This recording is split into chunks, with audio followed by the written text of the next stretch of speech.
Hallelujah, good morning. ನಮ್ಮ ಕರ್ತನಾದ ಯೇಸುಕ್ರಿಸ್ತನ ನಾಮದಲ್ಲಿ ನಿಮ್ಮೆಲ್ಲರಿಗೂ ಶುಭಗಳನ್ನು ಹೇಳುತ್ತಾ, ಬೆಳಗಾಯಿತು ಎದ್ದೇಳಿರಿ, ದೇವರ ವಾಕ್ಯ ಧ್ಯಾನಿಸೋಣ ಎಂಬುದಾಗಿ ಪ್ರೀತಿಯಿಂದ ಈ ಅನುದಿನ ಧ್ಯಾನಕ್ಕಾಗಿ ನಿಮ್ಮೆಲ್ಲರನ್ನೂ ಆಹ್ವಾನಿಸುತ್ತಿದ್ದೇನೆ. ಬನ್ನಿರಿ. ಪರಿಶುದ್ಧ ದೇವರೇ, ನಿಮಗೆ ವಂದನೆಗಳಯ್ಯ. ಮತ್ತೊಂದು ಸಾರಿ ನಿಮ್ಮ ಮಾತುಗಳು ನಮಗೆ ಆದರಣೆಯನ್ನುಂಟು ಮಾಡುವವು. ನಮ್ಮ ಕಣ್ಣೀರನ್ನು ಒರೆಸುವ ಹಾಗೆ, ನಮ್ಮ ಹೃದಯ ವೇದನೆ ತೀರುವ ಹಾಗೆ ನಿಮ್ಮ ಸನ್ನಿಧಿಗಾಗಿ ಆಸೆಯುಳ್ಳವರಾಗಿದ್ದೇವೆ. ಸಹಾಯ ಮಾಡಿರೆಂದು ಕ್ರಿಸ್ತನ ನಾಮದಲ್ಲಿ ಬೇಡುತ್ತೇನೆ ತಂದೆಯೇ, ಆಮೇನ್. ನಿಜ ಹೇಳಿ ಪ್ರಿಯರೇ, ಹ್ಯಾಪಿ ನ್ಯೂ ಇಯರ್ ಎಂದು ಈ ವರ್ಷದ ಆರಂಭದಲ್ಲಿ ಹೇಳಿದ್ದೇವಲ್ಲವೇ? ಹಾಗಾದರೆ ನಿಜವಾಗಲೂ ಈ ನ್ಯೂ ಇಯರ್ ಹ್ಯಾಪಿ ಆಗಿದೆಯಾ? ಈ ವರ್ಷ ಪ್ರಾರಂಭದಿಂದ ಇಲ್ಲಿಯವರೆಗೂ ಕನಿಷ್ಠ ಒಂದು ಸಾರಿಯಾದರೂ ಕೂಡ ನೀವು ಅಳಲಿಲ್ಲವೋ? ಏನಂದ್ರಿ?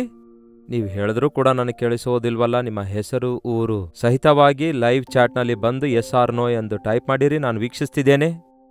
ಹೇಗೆ ಇಂಟ್ರಾಕ್ಟ್ ಆಗ್ತಾ ಇದ್ದೀರಿ? ಎಷ್ಟರ ಮಟ್ಟಿಗೆ ನಿಮಗೆ ಪ್ರಯೋಜನಕರವಾಗಿ ಅನುದಿನದ ಧ್ಯಾನ ಇದೆ ಮತ್ತು ದೇವರು ಹೇಗೆ ಮಾತಾಡ್ತಿದ್ದಾರೆಂದು ತಿಳಿದುಕೊಂಡು ದೇವರನ್ನು ಸ್ತುತಿಸುವುದಕ್ಕಾಗಿ ಸಹಕರಿಸಿದವರಾಗಿರ್ತೀರಿ. ಅತ್ತಿದ್ದೀರೋ ಇಲ್ಲವೋ? ನನಗೆ ಗೊತ್ತು, ಈ ಕಾಲದಲ್ಲಿ ಯಾರು ಕೂಡ ಪೂರ್ವ ಕಾಲದಂತೆ ಗಟ್ಟಿಯಾಗಿ ಸ್ವರವೆತ್ತಿ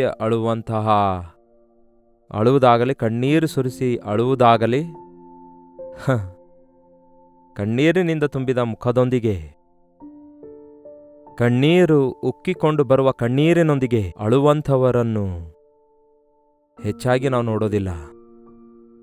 ಕೆಲವರಿಗೆ ಮಾತ್ರ ತಾಳಿಕೊಳ್ಳಲಾರದಷ್ಟು ವೇದನೆ ಅವರಿಗಿರುವಾಗ ಅಂಥವರನ್ನು ನಾವು ಕಾಣಬಹುದು.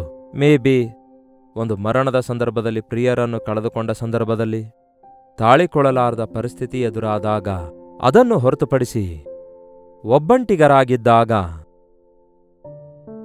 ನೀವು ಯಾವುದಾದರೂ ಒಂದು ವಿಷಯವನ್ನು ಹಿಡಿದುಕೊಂಡು ದಿಗಿಲು ಪಡುತ್ತಾ ಇದ್ದೀರಾ? ಮನಸ್ಸಿನೊಳಗೆ ಮರುಗುತ್ತಾ ರೋಧಿಸುತ್ತಾ ಇದ್ದೀರಾ? ಅಳದಿದ್ದರೂ ಕೂಡ ಆ ದುಃಖದಿಂದ ತುಂಬಿದವರಾಗಿ, ಒಂದು ವಿಧವಾದ ಚಿಂತಾಜನಕರಾಗಿ ನಿರುತ್ಸಾಹಕ್ಕೆ ಒಳಗಾಗ್ತಾ ಇದ್ದೀರಾ? ಯಾರಿಗೂ ಕೂಡ ನೀವು ಅಳುವ ಸಂಗತಿ ಗೊತ್ತಿಲ್ಲದಕ್ಕಾಗಿ ಯಾರೂ ನಿಮಗೆ ಆಧರಿಸುವವರಿಲ್ಲವೆಂದು ನಿಮಗೇ ಗೊತ್ತು. ನಾವು ಸ್ವಲ್ಪ ಜೋರಾಗಿ ಅಳುವಾಗ ಮನೆಯಲ್ಲಿರುವವರು ಕೇಳಿ ಬಂದು ಭುಜ ತಟ್ಟಿ ಕಣ್ಣು ಒರೆಸಿ ಅಳಬೇಡ ಅಂತ ಹೇಳ್ತಾರೆ. ಆದರೆ ಈಗ ತಲೆದಿಂಬಿನಲ್ಲಿ ಮುಖ ಇಟ್ಕೊಂಡು ಅಳುವುದಾದ್ರೆ, ನೀವು ಒಬ್ಬಂಟಿಗರಾಗಿ ಕೂತ್ಕೊಂಡು ಏನೋ ಸುದೀರ್ಘವಾಗಿ ಆಲೋಚಿಸುತ್ತಾ ಮನೋವೇದನೆಯಲ್ಲಿ ಕುಗ್ಗಿ ಹೋಗುವುದಾದ್ರೆ ಯಾರಿಗೆ ಗೊತ್ತಾಗುತ್ತೆ ಹೇಳಿ? ಒಂದು ವೇಳೆ ಯಾರಾದರೂ ಯಾಕೆ ಆ ರೀತಿಯಾಗಿದ್ದೀರಿ ಅಂತ ಕೇಳಿದ್ರೆ, ನಾವು ಸುಮ್ಮನೆ ಮೇಲಿನ ಮಾತಿಗೆ ಆರ್ಟಿಫಿಷಿಯಲ್ ಆಗಿ ನಕ್ಕಿ, ಏನಿಲ್ಲ ನಾನು ಚೆನ್ನಾಗೇ ಇದ್ದೇನೆ ಎನ್ನುವಂಥದ್ದು ಕೂಡ ನಮಗೆ ಸಾಧಾರಣವಾಗ್ಬಿಟ್ಟಿದೆ. ಆದ್ರೆ ಕೈಲಾಗದವರು, ಗಂಡಸರು ಅಳಲೇಬಾರದು ಎಂಬ ಕೆಲವೊಂದು ಪದ್ಧತಿಗಳು ನಮ್ಮ ದೇಶದಲ್ಲಿವೆ. ಅದಕ್ಕಾಗಿ ಬಹಳಷ್ಟು ಜನ ತಮ್ಮ ದುಃಖವನ್ನು ಹೊರಗೆ ಹಾಕುತ್ತಾ ಇಲ್ಲ. ಖಂಡಿತವಾಗಿಯೂ ನಮ್ಮ ದುಃಖವನ್ನು ಹೊರಗೆ ಹಾಕದೆ ಒಳಗೆ ಅಡಗಿಸಿಕೊಳ್ಳುವುದಾದರೆ ನಮ್ಮೊಳಗೆ ಅದು ಹೋರಾಟವಾಗಿ ಮಾರ್ಪಟ್ಟು ಡಿಪ್ರೆಷನ್ಗೆ ಸೆಳೆಯುತ್ತೆ. ಬಹಳಷ್ಟು ಜನ ಅದಕ್ಕೆ ಈ ದಿನ ಡಿಪ್ರೆಷನ್ಗೆ ಒಳಗಾಗ್ತಿದ್ದಾರೆ. ಈ ಲೋಕದಲ್ಲಿ ನಾವಿರುವಾಗ ದುಃಖಗಳು ನಮಗೆ ಇಲ್ಲದೇ ಇರುವುದಿಲ್ಲ. ಹಗಲು ರಾತ್ರಿ ಹೇಗಿವೆಯೋ, ಸಂತೋಷ ದುಃಖ ಹಾಗೇ ನಮ್ಮ ಜೀವಿತದಲ್ಲಿ ಎದುರಾಗುತ್ತಲೇ ಇರುತ್ತವೆ. ಆದರೆ ಹಗಲಿರುವಾಗ ಹೇಗೆ ಸಂತೋಷಿಸುತ್ತೇವೋ, ಹೇಗೆ ಧೈರ್ಯವಾಗಿರುತ್ತೇವೋ, ರಾತ್ರಿ ವೇಳೆಯಲ್ಲಿಯೂ ಕೂಡ ಕಾಪಾಡುವ ಕರ್ತನಿರುವುದರಿಂದ ಎಲ್ಲಾ ಸಮಯಗಳಲ್ಲಿ ನಮ್ಮನ್ನು ಕಾಪಾಡುವ ಕರ್ತನು ಇದ್ದಾನೆ ಎಂದು ಗುರುತಿಸಿ, ನನಗಾದರೂ ದುಃಖ ಉಂಟಾದಾಗ, ಬಾಧೆ ಉಂಟಾದಾಗ, ಅಳುವ ಪರಿಸ್ಥಿತಿ ಎದುರಾದಾಗ ನಾನು ಮಾಡುವ ಕೆಲಸವೇನೆಂದರೆ, ನನ್ನ ಕೋಣೆಯೊಳಗೆ ಹೋಗಿ ಬಾಗಿಲನ್ನು ಮುಚ್ಚಿಕೊಂಡು ಮೊಳಕಾಲೂರಿ ಯೇಸುವಿಗೆ ಆ ಎಲ್ಲ ಸಂಗತಿ ಹೇಳ್ಕೊಳ್ತೇನೆ. ಯೇಸು ನಮ್ಮ ಕಣ್ಣೀರನ್ನು ನೋಡುವಾತನಾಗಿದ್ದಾರೆ, ಕಣ್ಣೀರಿನ ಪ್ರಾರ್ಥನೆ ಕೇಳುವಾತನಾಗಿದ್ದಾರೆ, ಕಣ್ಣೀರನ್ನು ಒರೆಸುವಾತನಾಗಿದ್ದಾರೆ, ನಮ್ಮ ಕಣ್ಣೀರನ್ನು ಸಂತೋಷವಾಗಿ ಮಾರ್ಪಡಿಸುವಾತನಾಗಿದ್ದಾರೆ. 4 ದಿನಗಳವರೆಗೂ ದುಃಖ ಪಡುತ್ತಲೇ ಇದ್ದರು ಮರಿಯಳು ಮತ್ತು ಮಾರ್ತಳು, ಲಾಜರನ್ನು ಸತ್ತಂತಹ ಸಂದರ್ಭದಲ್ಲಿ. ಯೇಸುಕ್ರಿಸ್ತನು ಕೂಡ ಅವರೊಂದಿಗೆ ಸೇರಿ ಕಣ್ಣೀರು ಬಿಟ್ಟನು ಎಂದು ಬೈಬಲ್ ಹೇಳುತ್ತದೆ. ಆದರೆ ಯಾವಾಗ ಲಾಜರನೇ ಎದ್ದು ಬಾ ಎಂಬುದಾಗಿ ಯೇಸು ಗಟ್ಟಿಯಾಗಿ ಹೇಳಿದಾಗ ಸತ್ತಂತಹ ಲಾಜರನು ಎದ್ದು ಬರುತ್ತಾನೋ, ಇನ್ನು ಮಾರ್ತ ಮರಿಯಳಿಗೆ ಯಾರಾದರೂ ಬಂದು ಅಳಬೇಡಿರಿ, ಅಳುವ ಅಗತ್ಯವಿಲ್ಲ ಎಂದು ಹೇಳುವ ಅವಶ್ಯಕತೆ ಇದೆಯೋ ಹೇಳ್ರಿ? ಅಲ್ಲಿಯವರೆಗೂ ಯೆಹೂದ್ಯರಲ್ಲಿ ಅನೇಕರು ಬಂದು ಸಂತೈಸ್ತಾ ಇದ್ರಂತೆ, ಆದರೂ ಅವರಿಗೆ ಆದರಣೆ ದೊರಕಲಿಲ್ಲ. ಯೇಸು ಬಂದ ನಂತರವೇ ಅವರ ದುಃಖಕ್ಕೆ ಅವರಿಗೆ ಪರಿಪೂರ್ಣವಾದ ಬಿಡುಗಡೆ ದೊರಕಿತು. ಹಾಗೇ ನಮ್ಮ ಜೀವಿತದಲ್ಲಿ ಮನುಷ್ಯರಿಗೆ ನಮ್ಮ ಬಾಧೆ ಹೇಳಿಕೊಂಡ್ರೂ ಕೂಡ ಯಾರೂ ತೀರಿಸಲಿಕ್ಕಾಗಲ್ಲ ಪ್ರಿಯರೇ. ನಮ್ಮನ್ನು ಅರ್ಥ ಮಾಡಿಕೊಳ್ಳುವುದಿಲ್ಲ.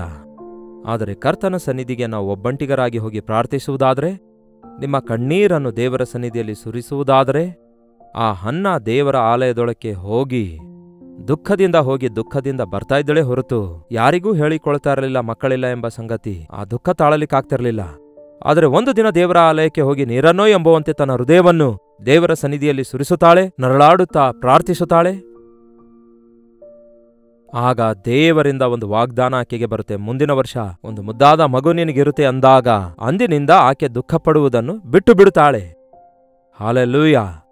ಅದಕ್ಕೆ ನೀವು ಬೈಬಲ್ ಓದಬೇಕು. ಬೈಬಲ್ನಲ್ಲಿ ನಮಗೆ ದೇವರ ಮಾತುಗಳು ಎಷ್ಟೋ ಆದರಣೆ ಉಂಟು ಮಾಡ್ತವೆ. ಯೆರೆಮೀಯನ ಪುಸ್ತಕ 31ನೇ ಅಧ್ಯಾಯ 16ನೇ ವಚನ ಓದುತ್ತೇನೆ ಕೇಳ್ರಿ. ಯೆಹೋವನು ಇಂತೆನ್ನುತ್ತಾನೆ, ನಿನ್ನ ಧ್ವನಿಯು ಗೋಳಾಡದಿರಲಿ, ನಿನ್ನ ಕಣ್ಣು ನೀರು ಸುರಿಸದಿರಲಿ. ಅಂದರೆ ಅಳಬೇಡ, ಸುಮ್ಮನಿರು, ಕಣ್ಣೀರು ಸುರಿಸುವುದನ್ನು ಬಿಡು. ಇದು ಎಲ್ಲರೂ ಹೇಳ್ತಾರೆ. ಆದರೆ ಯೇಸು ಹೇಳುವುದಾದರೆ ಆ ಕಣ್ಣೀರಿಗೆ ಕಾರಣವಾದದನ್ನೆಲ್ಲ ಆತನು ತೆಗೆದುಹಾಕ್ತಾನೆ. ಅಳಬೇಡಿರಿ. ಪ್ರೀತಿಯಿಂದ ನಮ್ಮ ಯೇಸು ಯಾವಾಗಲೂ ಹೇಳ್ತಲೇ ಇದ್ದಾರೆ, ಅಳಬೇಡಿರಿ ಎಂದು, ಭಯಪಡಬೇಡಿರಿ ಎಂದು, ಸುಮ್ಮನಿರಿ ಎಂದು. ಚಿಕ್ಕ ಮಕ್ಕಳಿಗೆ ಸುಧಾರಿಸ್ತಿರಲ್ಲವೇ, ಸುಮ್ಮನಿರು ಮಗಳೇ ಎಂದು. ಯೇಸುವೇ, ನನ್ನ ಮೇಲೆ ನಿಂದೆ ಹಾಕಿದ್ದಾರೆ, ನನಗೆ ಅವಮಾನ ಬಂದಿದೆ, ನನಗೆ ಬಾಧೆ ಬಂದಿದೆ, ನಾನು ಈ ಪಾಪದಲ್ಲಿ ಬಿದ್ದಿದ್ದೇನೆ, ಎದ್ದೇಳಲಿಕ್ಕಾಗ್ತಿಲ್ಲ, ನನ್ನನ್ನು ಕ್ಷಮಿಸುವಿಯಾ? ನನ್ನನ್ನು ಕ್ಷಮಿಸು ದೇವರೇ, ಕ್ಷಮಾಪಣೆ ಕೊಡು ದೇವರೇ.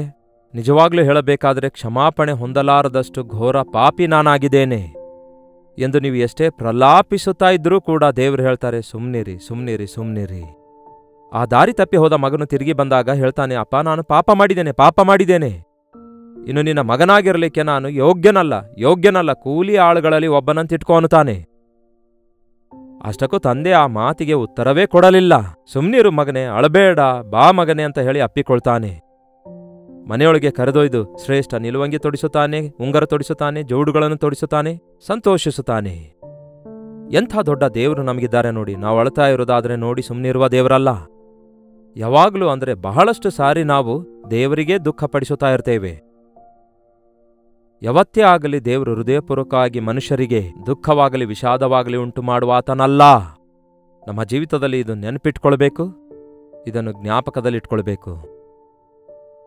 ನಿಮ್ಮ ಕಣ್ಣೀರನ್ನೆಲ್ಲ ಕರ್ತನ ಸನ್ನಿಧಿಯಲ್ಲಿ ಸುರಿಸಿರಿ, ಆಗ ಆತನು ಆದರಿಸುತ್ತಾನೆ. ಅಳಬೇಡಿರಿ, ಸುಮ್ಮನಿರಿ, ಕಣ್ಣೀರು ಸುರಿಸುವುದನ್ನು ಬಿಡಿರಿ. ನಿನ್ನ ಪ್ರಯಾಸ ಸಾರ್ಥಕವಾಗುವುದು. ನಿನ್ನ ಮಕ್ಕಳು ಶತ್ರುವಿನ ದೇಶದಿಂದ ಹಿಂದಿರುಗುವರು. ನಿನ್ನ ಪ್ರಯಾಸ ಸಾರ್ಥಕವಾಗುವುದು. ನೀನು ಮಾಡಿದ್ದು ಅದನ್ನು ಸಾರ್ಥಕಗೊಳಿಸಿದ್ದೇನೆ ನಾನು. ಏನಾಗ್ತದೋ? ನಿಮ್ಮ ಗಂಡನಾಗಲಿ, ನಿಮ್ಮ ಮಕ್ಕಳಾಗಲಿ, ಇಲ್ಲವೇ ಹೆಂಡತಿಯಾಗಲಿ ಹಾಸ್ಪಿಟಲಿನ ICUಲಿದ್ದಾರೆ ಅಂದ್ಕೊಳ್ಳಿ, ಹೇಗಳ್ತೀರಿ? ದೇವರು ಹೇಳ್ತಾರೆ, ಅಳಬೇಡಿ, ನಿಮ್ಮ ಪ್ರಾರ್ಥನೆ ನಾನು ಕೇಳಿದ್ದೇನೆ, ನಿಮ್ಮ ಗಂಡನಿಗೆ ಸ್ವಸ್ಥಪಡಿಸುತ್ತೇನೆ, ನಿಮ್ಮ ಮಕ್ಕಳನ್ನು ಸ್ವಸ್ಥಪಡಿಸ್ತೇನೆ. ಮರಣದಿಂದ ತಪ್ಪಿಸುವುದು ಯೆಹೋವನ ವಶದಲ್ಲಿದೆ. ಬಹುಶಃ ಈ ದಿನ ಯಾರಾದರೂ ಆಪತ್ತಿನಲ್ಲಿರಬಹುದು, ಅವರ ಕುರಿತು ನೀವು ದುಃಖಿಸುತ್ತಾ ಇರಬಹುದು. ಈ ವಾಗ್ದಾನ ನೀವೇ ತೆಗೆದುಕೊಳ್ಳ್ರಿ. ದೇವರು ಸ್ವಸ್ಥಪಡಿಸುವಾತನು, ಬಿಡಿಸುವಾತನು, ತಪ್ಪಿಸುವಾತನಾಗಿದ್ದಾರೆ. ನಿನ್ನ ಮಕ್ಕಳು ಶತ್ರುವಿನ ದೇಶದಿಂದ ಹಿಂದಿರುಗುವರು. ನೋಡಿ ಪ್ರಿಯರೇ, ಎಲ್ಲೋ ಒಂದು ಕಡೆ ನೀವು ಸ್ಟಕ್ ಆಗಿರಬಹುದು. ಶತ್ರುಗಳ ದೇಶದಲ್ಲಿ ಸೈತಾನನ ಕೈಯಲ್ಲಿ ಬಂಧಿಸಲ್ಪಟ್ಟಿರಬಹುದು ನಿಮ್ಮ ಮಕ್ಕಳು, ನೀವು, ನಿಮ್ಮ ಕುಟುಂಬದ ವಿಷಯ. ಅವುಗಳನ್ನೆಲ್ಲ ನಾನು ಬಿಡಿಸುತ್ತೇನೆ. ನಿನಗೆ ಮುಂದೆ ಒಳ್ಳೆ ಗತಿಯಾಗುವುದು ಎಂದು ನಿರೀಕ್ಷೆ ಇದೆ. ನಿನ್ನ ಮಕ್ಕಳು ಹಿಂದಿರುಗಿ ಸ್ವಂತ ಸೀಮೆಯನ್ನು ಸೇರುವರು. ಮುಂದೆ ಬರಲಿಕ್ಕಿರುವ ಕಾಲದಲ್ಲಿ ನಿನಗೆ ಒಳ್ಳೆಯದಾಗುವುದು, ಒಳ್ಳೆ ಗತಿಯಾಗುವುದು. ಬಹಳಷ್ಟು ಜನರ ಚಿಂತೆ ಫ್ಯೂಚರ್ ಕುರಿತಾಗಿರುತ್ತೆ, ನಾಳೆಯ ಕುರಿತಾಗಿರುತ್ತೆ. ನಾನು ದೊಡ್ಡವನಾದ್ಮೇಲೆ ಹೇಗೆ, ಮುದುಕನಾದ ಮೇಲೆ ಹೇಗೆ, ಮಕ್ಕಳಾದರೆ ಹೇಗೆ, ಮಕ್ಕಳ ಫೀಸ್ ಯಾರು ಕಟ್ತಾರೆ, ಮಕ್ಕಳ ಮದುವೆ ಹೇಗೆ ಮಾಡಬೇಕು, ಮನೆ ಕಟ್ಟುವ ಕೆಲಸ ಅರ್ಧದಲ್ಲೇ ನಿಂತೋಯ್ತು, ಯಾವಾಗ ಪೂರ್ತಿಗೊಳ್ಳುತ್ತೆ, ಹೌದಲ್ಲವೇ? ಹೀಗೆ ಬಹಳಷ್ಟು ಜನ ಚಿಂತಿಸ್ತಾರೆ. ಈ ರೋಗ ಬಂದರೆ ನನ್ನ ಪರಿಸ್ಥಿತಿ ಏನಾಗುತ್ತೆ, ಇದು ಹೇಗೆ ಎಂದು ಹೀಗೆ ಏನೇನೋ ಬ್ಯಾಡ್ ಆಗಿ ಆಲೋಚಿಸ್ತಾ ಇರ್ತಾರೆ. ಯೇಸು ಕ್ರಿಸ್ತನ ಕೈಗೆ ನಿಮ್ಮ ಜೀವಿತ ಅರ್ಪಿಸಿಕೊಡುವಾಗ ನಿಮ್ಮ ಕುರಿತು ನೀವು ಏನೂ ಆಲೋಚಿಸುವ ಅಗತ್ಯವಿಲ್ಲ. ಆಲೋಚಿಸುವ ಅಗತ್ಯವೇ ಇಲ್ಲ. ಯಾಕೆಂದರೆ ಆತನು ನಮಗೋಸ್ಕರ ಹಿತಕರವಾದ ಆಲೋಚನೆಯೇ ಹೊರತು ಅಹಿತದ ಆಲೋಚನೆ ಮಾಡುವಾತನಲ್ಲ. ಆತನು ನಮ್ಮ ವಿಷಯದಲ್ಲಿ ನಾವು ಆನಂದವಾಗಿರಬೇಕೆಂದು, ನಾವು ಸಫಲಗೊಳ್ಳಬೇಕೆಂದು ಆಶಿಸುತ್ತಾರೆ ಹೊರತು ನಾವು ದಿಕ್ಕಿಲ್ಲದವರಾಗಿಯೂ ಹಾಗೂ ದರಿದ್ರರಾಗಿಯೂ ಬದುಕಬೇಕೆಂದು ಆತನು ಆಶಿಸುವುದೇ ಇಲ್ಲ. ಅದಕ್ಕಾಗಿ ತಾನೇ ಪ್ರಾಣ ಕೊಟ್ಟಿರೋದು. ಅದಕ್ಕಾಗಿ ತಾನೇ ಐಶ್ವರ್ಯವಂತನಾದ ಆತನು ನಮಗಾಗಿ ಬಡವನಾದನು, ಆತನ ಬಡತನದಿಂದ ನಾವು ಐಶ್ವರ್ಯವಂತರಾಗಬೇಕೆಂದು. ಹೌದು, ದೇವರು ಹೃದಯಪೂರ್ವಕವಾಗಿ ನರಮನುಷ್ಯರಿಗೆ ದುಃಖವನ್ನಾಗಲಿ ವಿಷಾದವನ್ನಾಗಲಿ ಉಂಟುಮಾಡುವ ಆತನಲ್ಲ. ಮುಂಬರುವ ದಿನದಲ್ಲಿ ನಾನೇನಾಗಿ ಹೋಗುತ್ತೇನೋ ಎಂಬ ಚಿಂತೆ, ಭಯ, ಭೀತಿ ಎಲ್ಲವನ್ನೂ ಬಿಟ್ಬಿಡಿ. ನನ್ನ ಕರ್ತನು ನನ್ನ ಸಂಗಡ ಇದ್ದಾರೆ. ನನ್ನ ಯೇಸು ನನಗೆ ಧೈರ್ಯ ಕೊಡುತ್ತಾರೆ. ನಿಮ್ಮ ಮಕ್ಕಳು ತಿರುಗಿ ನಿಮ್ಮ ಬಳಿಗೆ ಬರುತ್ತಾರೆ. ಬಹಳಷ್ಟು ಜನ ಮಕ್ಕಳು ಈ ದಿನ ತಂದೆ ತಾಯಿಗಳಿಗೆ ಬಹಳ ಕಾಡಿಸ್ತಿದ್ದಾರೆ, ಹೌದಲ್ಲವೇ? ಕೆಲವರು ಹೇಳ್ತಾರೆ, ನಮ್ಮ ಮಗ ಮನೆ ಬಿಟ್ಟು ಹೋಗಿದ್ದಾನೆ, ನಮ್ಮ ಮಗಳು ನಮ್ಮ ಮನೆ ಬಿಟ್ಟು ಹೋಗಿ ಯಾರೊಂದಿಗೋ ಮದುವೆಯಾಗಿ ಎಲ್ಲೋ ಇರ್ತಿದ್ದಾರೆ, ಮನೆಗೆ ಬರಲ್ಲ ಅನ್ನುತ್ತಿದ್ದಾರೆ. ನನ್ನ ಹೆಂಡತಿ ತವರು ಮನೆಗೆ ಹೋಗಿದ್ದಾಳೆ, ತಿರುಗಿ ಬರೋದಿಲ್ಲ ಅನ್ನುತ್ತಿದ್ದಾಳೆ ಎಂದು ಹೇಳುತ್ತಾರೆ. ನನ್ನ ಗಂಡ ನೀನು ನನಗೆ ಬೇಡ ಹೋಗೋ ಅನ್ನುತ್ತಿದ್ದಾನೆ ಎಂದು ಹೇಳ್ತಾರಲ್ಲವೇ? ಅಬ್ಬಾ, ಏನೇನೋ ಕಥೆಗಳನ್ನು, ಏನೇನೋ ಸಂಘಟನೆಗಳನ್ನು ಈ ದಿನ ನಾವು ನೋಡ್ತೇವಲ್ಲವೇ? ಮನುಷ್ಯರು ಹೇಗೆ ಪ್ರವರ್ತಿಸ್ತಿದ್ದಾರೆ ನೋಡಿ. ನಂಬಿದವರೇ ಮೋಸ ಮಾಡ್ತಿದ್ದಾರೆ, ಪ್ರೀತಿಸಿದವರೇ ಹೇಗೆ ದ್ವೇಷಿಸುತ್ತಿದ್ದಾರೆ ನೋಡಿ, ಸೇರಿಸಿಕೊಳ್ಳಬೇಕಾದವರೇ ಹೇಗೆ ತಳ್ಳಿ ಹಾಕ್ತಿದ್ದಾರೆ. ಇಂತಹ ಪರಿಸ್ಥಿತಿಯಲ್ಲಿ ನಿಮ್ಮ ದುಃಖವನ್ನೆಲ್ಲ ದೇವರ ಮುಂದೆ ಸುರಿಸಿರಿ. ಇದು ಮನುಷ್ಯರಿಗೆ ಅಸಾಧ್ಯ ಆಗಿರಬಹುದು, ಆದರೆ ದೇವರಿಗೆ ಅಸಾಧ್ಯವಲ್ಲ. ನಿಮ್ಮ ಮಕ್ಕಳು ತಿರುಗಿ ಬರುತ್ತಾರೆ, ನಿಮ್ಮ ಹೆಂಡತಿ ತಿರುಗಿ ಬರುತ್ತಾಳೆ, ನಿಮ್ಮ ಕುಟುಂಬ ಕಟ್ಟಲ್ಪಡುತ್ತೆ ಎಂದು ಇದು ದೇವರು ಹೇಳುವ ಮಾತಾಗಿದೆ. ಶತ್ರು ಬರಲ್ಲ ಅಂದಿರುವಂಥವರು ತಿರುಗಿ ತಮ್ಮ ಸಂಸಾರ ಕಟ್ಟಿಕೊಂಡ ಎಷ್ಟೋ ಜನರನ್ನು ನೋಡಿದ್ದೇನೆ. ಅವನು ನನ್ನ ಮಗನೇ ಅಲ್ಲ, ಅವನ ಮುಖ ನಾನು ನೋಡೋದಿಲ್ಲ, ಅವನಿಗೆ ಕ್ಷಮಿಸಲ್ಲ ಅಂದಂಥವರು ಆ ಮಗನು ಪಶ್ಚಾತ್ತಾಪ ಪಟ್ಟು ಕ್ಷಮಾಪಣೆ ಕೇಳಿದಾಗ ಅವನನ್ನು ಸ್ವೀಕರಿಸಿ ಆ ಕುಟುಂಬದಲ್ಲಿ ಮತ್ತೆ ಅವರೆಲ್ಲರೂ ಸಾಮರಸ್ಯದಿಂದ ಬದುಕುವುದನ್ನು ನೋಡಿದ್ದೇನೆ. ಯಾಕೆಂದರೆ ದೇವರು ಮಾರ್ಪಡಿಸಿದ್ದಾರೆ. ಮನುಷ್ಯರು ಯಾರಿಗೆ ಮಾರ್ಪಡಿಸಲಾಗುತ್ತೆ?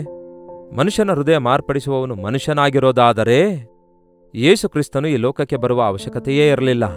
ಒಂದು ವೇಳೆ ಕಾನೂನುಗಳು, ಕೋರ್ಟುಗಳು, ಪೊಲೀಸ್ ಸ್ಟೇಷನ್ಗಳು ಮನುಷ್ಯರನ್ನು ಮಾರ್ಪಡಿಸುವುದಾದರೆ ಯೇಸು ಕ್ರಿಸ್ತನು ಶಿಲುಬೆಯ ಮೇಲೆ ಯಜ್ಞ ಆಗುವ ಅಗತ್ಯವೇ ಇರಲಿಲ್ಲ. ಯಾವತ್ತೂ ಇದನ್ನು ನೆನಪಲ್ಲಿಟ್ಕೊಳ್ಳಿ. ಅವನು ಮಾರ್ಪಡಲ್ಲ ಅನ್ನುತ್ತಾ ಇದ್ದೀರಿ ಹೊರತು ಅವನು ಮಾರ್ಪಡಬೇಕೆಂಬ ಆಸೆ ಅವನಿಗಿದೆ, ಆದರೆ ಅವನ ಕೈಲಾಗ್ತಾ ಇಲ್ಲ. ಅಂಥವರನ್ನು ಮಾರ್ಪಡಿಸುವಾತನೇ ಯೇಸು ಆಗಿದ್ದಾರೆ. ನನಗೆ ಮೊರೆಯಿಡಿರಿ, ಸದುತ್ತರ ಕೊಡ್ತೇನೆ ಅನ್ನುತ್ತಾರೆ. ಇತರರಿಗಾಗಿ ನಾವು ವಿಜ್ಞಾಪನೆ ಮಾಡುವಾಗ ಪರಿಶುದ್ಧಾತ್ಮ ದೇವರು ಅವರ ಹೃದಯದಲ್ಲಿ ಕಾರ್ಯ ಮಾಡುತ್ತಾರೆ. ನಿಮ್ಮ ಕುಟುಂಬದಲ್ಲಿ ಯಾಕೆ ಅಳ್ತಾ ಇದ್ದೀರಿ ಹೇಳಿ? ನಿಮ್ಮ ಬರೋಣಕ್ಕಾಗಿಯೋ, ನಿಮಗೆ ಹಾನಿ ಮಾಡಿದವರಿಗಾಗಿಯೋ, ನಿಮ್ಮ ಬಾಧೆಗಾಗಿಯೋ, ವ್ಯಾಧಿಗಾಗಿಯೋ? ಈ ದಿನ ದೇವರು ಅಳಬೇಡಿರಿ ಅನ್ನುವುದಾದರೆ ಆ ಅಳುವಿಕೆಗೆ ಕಾರಣವಾಗಿರುವುದನ್ನು ತೀರಿಸುತ್ತೇನೆ ಅನ್ನುತ್ತಿದ್ದಾರೆ, ಅದನ್ನು ನಂಬಿರಿ. ಒಬ್ಬ ವೈದ್ಯನ ಬಳಿಗೆ ಹೋದಾಗ ನಮಗೆ ನೋವು ಎಲ್ಲಿದೆ ಎಂದು ಹೇಳಿದಂತೆಯೇ ಕರ್ತನ ಸನ್ನಿಧಿಗೆ ಪ್ರಾರ್ಥಿಸಲು ಹೋಗುವಾಗ ಯಾವುದು ನಿಮ್ಮ ಸಮಸ್ಯೆ ಎಂದು ಆತನಿಗೆ ಹೇಳಬೇಕು. ಒಂದು ಚಿಕ್ಕ ಮಗು ಕೆಳಗೆ ಬಿದ್ದು ಗಾಯಗೊಂಡು ಮನೆಗೆ ಬಂದಾಗ ಅಮ್ಮ ಆ ಗಾಯಗಳಿಗೆ ಔಷಧಿ ಹಚ್ಚುವಾಗ ಆ ಗಾಯಗಳೆಲ್ಲ ಕೈಕಾಲುಗಳಿಗೆ, ಮೊಳಕಾಲಿಗೆ, ಹಿಂದೆ ಬೆನ್ನಿನ ಮೇಲೆ, ಇಗೋ ಮಮ್ಮಿ ಅಲ್ಲಿದೆ ನೋವು, ಇಲ್ಲಿದೆ ನೋವು ಎಂದು ಹೇಳುವಂತೆ ನಾವು ಕೂಡ ಯೇಸುವಿನ ಬಳಿಗೆ ಹೋಗಿ, ಇಗೋ ದೇವರೇ, ನನ್ನ ನೋಟ ಸರಿಯಾಗಿಲ್ಲ, ನನ್ನ ಮಾತು ಸರಿಯಾಗಿಲ್ಲ, ನನ್ನ ಆಲೋಚನೆ ಸರಿಯಾಗಿಲ್ಲ, ನನ್ನ ವರ್ತನೆ ಸರಿಯಾಗಿಲ್ಲ, ನನ್ನ ಜೀವಿತ ಸರಿಯಾಗಿಲ್ಲ ಎಂಬ ಸಂಗತಿ ಯೇಸುವಿಗೆ ಹೇಳಿಕೊಳ್ಳುವುದಾದರೆ ಅವೆಲ್ಲವುಗಳನ್ನು ಮುಟ್ಟಿ ಸ್ವಸ್ಥಪಡಿಸುತ್ತಾರೆ. ಅವೆಲ್ಲವುಗಳನ್ನು ಮನ್ನಿಸಿ ಸರಿಪಡಿಸಬಲ್ಲಾತನು. ಸುಮ್ಮನಿರಿ, ಅಳಬೇಡಿರಿ ಅನ್ನುತ್ತಾನೆ. ನಾನೇ ನಿಮ್ಮ ಸಂಗಡ ಇದ್ದೇನೆ ಅನ್ನುತ್ತಾರೆ. ನಾನು ನಿಮಗಾಗಿ ಹಾಕಿಕೊಂಡಿರುವ ಉದ್ದೇಶಗಳು ಶ್ರೇಷ್ಠವಾಗಿವೆ. ನಿಮಗೆ ಮುಂಬರುವ ಕಾಲದಲ್ಲಿ ನಿಮಗೆ ಒಳ್ಳೆಯ ಗತಿಯಾಗುವುದು ಎಂಬ ನಿರೀಕ್ಷೆ ಇರುವುದು. ಒಳ್ಳೆ ಗತಿಯಾಗುವುದು. ಈ ವರ್ಷದಲ್ಲಿ ದೇವರು ನನಗೆ ಒಳ್ಳೆ ಗತಿ ಉಂಟು ಮಾಡಿದ್ದಾರೆ ಎಂದು ಸಾಕ್ಷಿ ಕೊಡುವ ಹಾಗೆ ಆಯಾ ದಿನಕ್ಕೆ ತಕ್ಕಂತೆ ದೇವರ ಉಪಕಾರಗಳನ್ನು ನೆನಪಿನಲ್ಲಿಟ್ಕೊಂಡು ನಮ್ಮ ಬಾಧೆಗಳನ್ನೆಲ್ಲ, ಸಮಸ್ಯೆಗಳನ್ನೆಲ್ಲ, ನಮ್ಮ ಕಣ್ಣೀರಿಗೆ ಕಾರಣವಾದ ವಿಷಯಗಳನ್ನೆಲ್ಲ ಕರ್ತನಿಗೆ ಹೇಳಿಕೊಳ್ಳೋಣ. ಪ್ರಾರ್ಥನೆ. ಪರಿಶುದ್ಧ ದೇವರೇ, ನಿಮಗೆ ವಂದನೆಗಳು. ಎಂತಹ ದೊಡ್ಡ ದೇವರು ನಮಗಿದ್ದೀರಿ. ನಮ್ಮ ಪ್ರಾರ್ಥನೆ ಲಾಲಿಸುವಾತನಾಗಿದ್ದೀರಿ, ನಮ್ಮ ಕಣ್ಣೀರನ್ನು ಒರೆಸುವಾತನಾಗಿದ್ದೀರಿ, ಆಧರಿಸಿ ನಮ್ಮ ಹೃದಯ ತಟ್ಟುವಾತನಾಗಿದ್ದೀರಿ, ನಮ್ಮ ಬದುಕಿನಲ್ಲಿ ನಮಗೆ ಆಧಾರವಾಗಿದ್ದೀರಿ. ಎಲ್ಲರೂ ಕೈಬಿಟ್ಟರು ನಮ್ಮ ಕೈ ಬಿಡಲಾರದ ದೇವರೇ, ನೀವು ಅದ್ಭುತ ಮಾಡುವಾತನಾಗಿದ್ದೀರಿ. ನಿಮ್ಮನ್ನೇ ನಂಬಿದ್ದೇವೆ. ಯಾರ್ಯಾರು ಯಾವ ಬಾಧೆಯಲ್ಲಿ, ಯಾವ ಶ್ರಮೆಯಲ್ಲಿ, ಯಾವ ವೇದನೆಯಲ್ಲಿದ್ದಾರೋ, ಯಾವ ವಿಷಯದಲ್ಲಿ ಅಳುತ್ತಿದ್ದಾರೋ, ದುಃಖಿಸುತ್ತಾ, ರೋಧಿಸುತ್ತಾ, ಅಂತರಂಗದಲ್ಲಿ ನರಳಾಡುತ್ತಾ ಇದ್ದಾರೋ, ಅವರ ಅವಶ್ಯಕತೆಗಳನ್ನೆಲ್ಲ ಈ ದಿನ ನೀವು ತೀರಿಸಿದಕ್ಕಾಗಿ ವಂದನೆಗಳು. ನಜರೇತಿನ ಯೇಸು ಕ್ರಿಸ್ತನ ನಾಮದಲ್ಲಿ ಪ್ರತಿ ಕಟ್ಟನ್ನು ಮುರಿದು ಹಾಕಿ ಪವಿತ್ರಾತ್ಮನ ಕಾರ್ಯ ನಡೆಸಿರಿ ಎಂದು ಕ್ರಿಸ್ತನ ನಾಮದಲ್ಲಿ ಬೇಡುತ್ತೇನೆ ತಂದೆಯೇ, ಆಮೇನ್. ತಂದೆಯಾದ ದೇವರ ಪ್ರೀತಿಯು, ಮಗನಾಗಿರುವ ಕ್ರಿಸ್ತನ ಕೃಪೆಯೂ, ಆದರಣೆ ಕರ್ತನಾದ ಪವಿತ್ರಾತ್ಮನ ಸಹವಾಸವು ಕೂಡಿ ಬಂದಿರುವ ನಮ್ಮೆಲ್ಲರ ಸಂಗಡ ಇಂದಿಗೂ ಸದಾಕಾಲಕ್ಕೂ ನೆಲೆಯಾಗಿರಲಿ. ಆಮೇನ್. ದೇವರಿಗೆ ಸ್ತೋತ್ರ. ನೀವು ಎಲ್ಲಿಂದ ವೀಕ್ಷಿಸ್ತಾ ಇದ್ದೀರಿ ಎಂದು ನಿಮ್ಮ ಹೆಸರು, ಊರು ಲೈವ್ ಚಾಟ್ನಲ್ಲಿ ಬಂದು ಟೈಪ್ ಮಾಡಿರಿ. ಈ ಕಾರ್ಯಕ್ರಮ ಶೇರ್ ಮಾಡಿರಿ, ಲೈಕ್ ಮಾಡಿರಿ. ಇದುವರೆಗೂ ಈ ಚಾನಲ್ ಸಬ್ಸ್ಕ್ರೈಬ್ ಮಾಡಿಕೊಳ್ಳದಿದ್ದರೆ ದಯಮಾಡಿ ಹಿಂದೆ ಸಬ್ಸ್ಕ್ರೈಬ್ ಮಾಡಿಕೊಳ್ಳಿರಿ. ಅಷ್ಟೇ ಅಲ್ಲ, ನಿಮ್ಮ ಪ್ರಾರ್ಥನಾ ಮನವಿಗಳನ್ನೆಲ್ಲ 8939731313 ನಂಬರ್ಗೆ ಹಾಗೂ ಹೊರದೇಶದಿಂದಲೂ ಸಹ ವೀಕ್ಷಿಸುವುದಾದರೆ ಇದೇ ನಂಬರ್ಗೆ ಒಂದು ಟೆಕ್ಸ್ಟ್ ಇಲ್ಲವೇ ವಾಯ್ಸ್ ಮೆಸೇಜ್ ಮೂಲಕ ವಾಟ್ಸಪ್ ಕಳಿಸಿಕೊಡಿರಿ. ಪ್ರತಿ ದಿನವೂ ಕೂಡ ನಿಮ್ಮ ಮೆಸೇಜ್ಗಳೆಲ್ಲ ಪರಿಶೀಲಿಸಿ ನಿಮಗಾಗಿ ಪ್ರಾರ್ಥಿಸ್ತಿದ್ದೇವೆ. ನೀವು ಕೂಡ ಪ್ರಾರ್ಥಿಸಿರಿ, ದೇವರು ಉತ್ತರ ಒದಗಿಸಿಕೊಡ್ತಾರೆ.